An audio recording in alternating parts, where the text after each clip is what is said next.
आज दीपावली के पुण्य पावन पर्व की जानकारी है।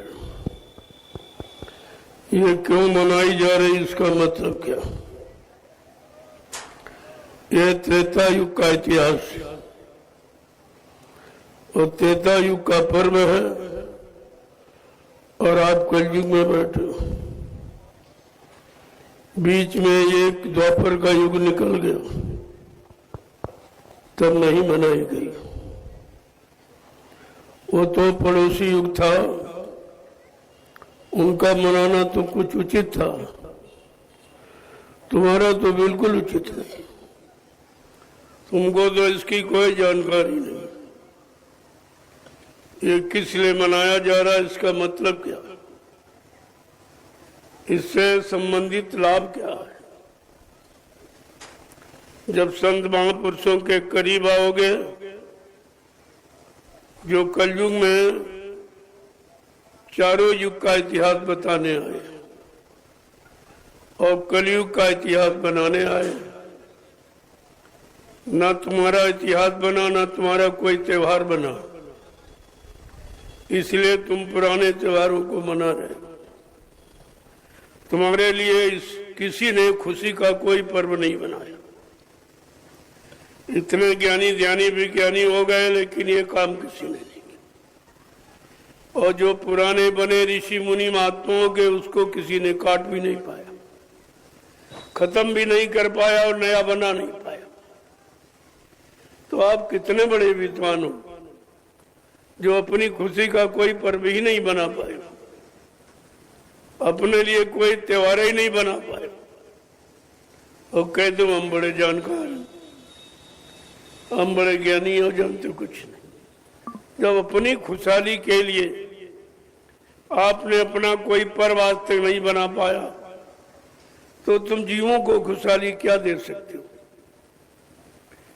इसलिए कलयुग में संत महात्माओं को आना पड़ा। कलयुग के जीवों के लिए उनका सच्चा त्योहार, त्योहार माने तीन आहार, जो मानव जीवन के तीन आहार हैं और तीनों का प्रभाव अलग अलग। एक सतोगुणी, एक रजोगुणी, एक तपोगुणी। तो आपको तो पता कि तमोगुणी क्या है, रजोगुणी क्या है, सतोगुणी क्या है। अगर जानते होते और सबका अर्थ और लाभ जानते होते तो तुम अच्छा आहार करते, बुरा नहीं करते। अब ये कलयुग में अगर संत महापुरुष ना आते तो तुमको ये भी नहीं मालूम था कि हमारा त्योहार क्या है, हमारा पर्व क्या है, हमारी खुशहाली किसमें है, हमें सुख शांति कैसे मिलेगी। ये तो जानकारी किसी ने आपको दी नहीं, आज तक किसी ने नहीं दी। और जो देने आए उनको आपने समझा नहीं, न जाना, न माना, न पहचाना। तो जो बनना था वो भी आपने बिगाड़ लिया और जो मिलना था वो भी दूर चले गए। फिर ये विचार करो कि ये लाभ तुमको कौन देगा, त्योहार पर्व कौन बनाएगा। ये किसी इंसान के बस की बात नहीं है कि कोई त्योहार बना दे, या किसी ज्ञानी विज्ञानी की बस की बात नहीं कोई त्योहार बना दे। और ये भी उनकी भक्ति बस की बात नहीं जो पिछले युगों में ऋषि मुनियों ने बना दिए, उसको ये खत्म भी नहीं कर सकते, ना ये हटा सकते न बना सकते। फिर इनके बस का है क्या? इस पर तो आपने कभी विचार किया ही नहीं। जब जीवों के खुशहाली के लिए कोई त्योहार नहीं बना पाए, कोई सच्चा रास्ता नहीं बना पाए, सच्ची सुख शांति के लिए घर गृहस्थी परिवार में कोई भूमिका, कोई योजना नहीं बना पाए, तो इन्होंने किया क्या? इस पर तो विचार आपको करना ही चाहिए था। इसलिए महापुरुषों ने आके जानकारी दी है। संतों ने क्या कहा? गिरी बदरिया पाप की बरस रहे अंगार, संत न आते जगत में तो जर मरता संसार। ये सारा संसार में जीवात्माओं को जन्म मरण से कोई छुटकारा नहीं दिला सकता था।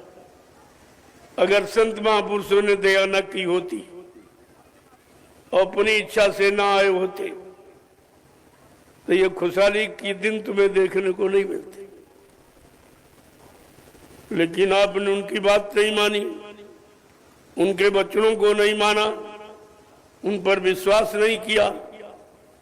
तो फिर ये बताओ तुम्हारी खुशहाली का पर्व कौन मनाएगा? तुम्हारे पारिवारिक जीवन, सामाजिक जीवन, व्यवहारिक जीवन की व्यवस्था को कौन बनाएगा? ये तो सोचना ही पड़ेगा।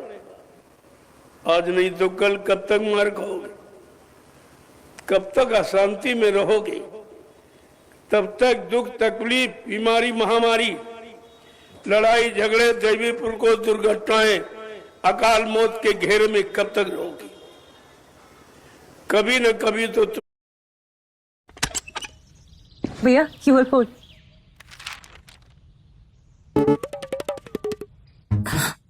पता नहीं सारे पैसे कैसे खत्म हो गए। मैं बताता हूँ कैसे खर्च हुए। भैया क्यूआर कोड, भैया क्यूआर कोड, भैया क्यूआर कोड, भैया क्यूआर कोड। ऐसे खर्च हुए। फोन में मोबीक्विक क्यों नहीं है? मोबीक्विक पॉकेट यूपीआई में अपने बजट के हिसाब से टॉप अप करो और बिना बैंक अकाउंट लिंक किए खर्च करो। MobiKwik pocket